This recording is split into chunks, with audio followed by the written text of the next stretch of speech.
Hello everyone. This is Saumya. In this video, I'm going to explain the concept of habit, microhabitat, and the macrohabitat. Well, in one of the last videos, I explained regarding the fundamentals of ecology. So, habitat ecology is one among them. There will be concentrating mainly on the habit of an organism. So, habitat is nothing but it is a place of environmental condition in which a particular organism lives and adapt to the situation accordingly. So it is just a place in the environment, whole environment, and there, of course, take for example a bird which is there on a tree. A tree is a habitat for that particular bird, and there over the tree it will be having so many situations like there'll be the rain, thunder, wind, breeze, so on and so forth, temperature.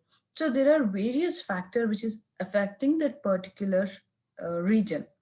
So and animal will get adopt to that particular habitat accordingly.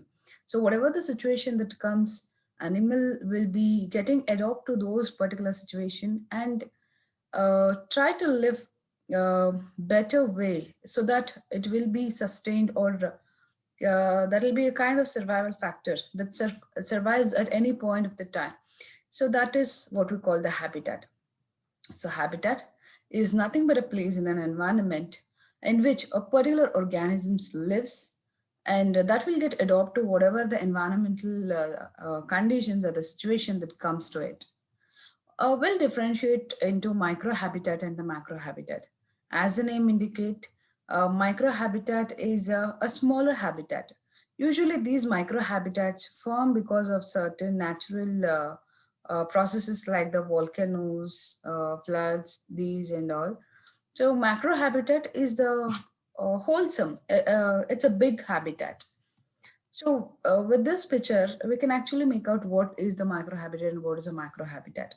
So, the whole in the picture B, the whole hill, the with the vegetation and everything, this accounts for the macrohabitat, wherein this macrohabitat is actually having so many microhabitats. Take for example, a small crevices like this. That will be a microhabitat. So this is how a small structure, a small ecological structure like this can be a microhabitat. So this is an example for the microhabitat, and this B is an example for the macrohabitat. I can also quote an example of the decomposing log. So in the forest, there will be sometimes there will be the falling of trees and all. After the fall of the trees, they'll undergo for the decomposition. When when something is decomposing, obviously we know that decomposers are the one which takes up the major part. And decomposers are not just one decomposers. Numerous decomposers are there. Bacteria are there.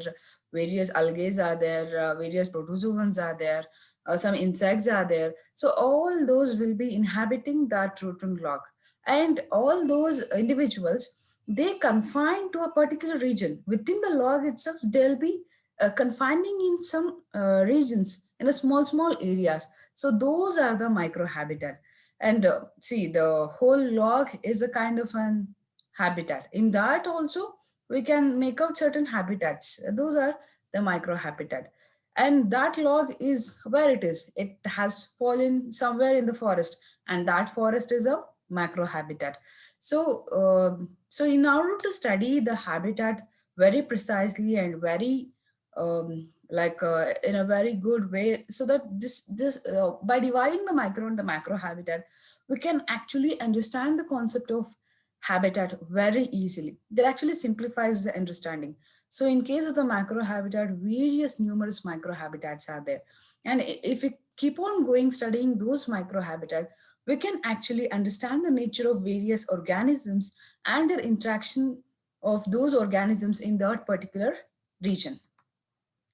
So to conclude with, in this video, we discussed what the habitat is. Habitat is nothing but it is a part of an ecosystem or an environment where The organism will be living, and in order to live, it has to overcome the consequences that will be posed on that environment. So that is what we call the habitat. And with respect to the habitat, we'll categorize it into two different types, that is the microhabitat and the macrohabitat.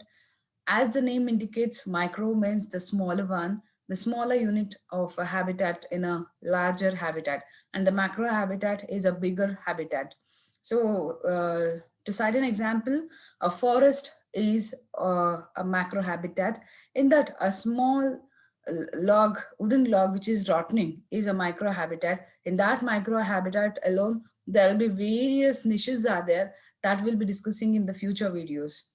Yeah, I think the concept of habitat and micro and the macro habitat has been cleared in this video. Thank you. These are the references that are concerned for this video. Thank you.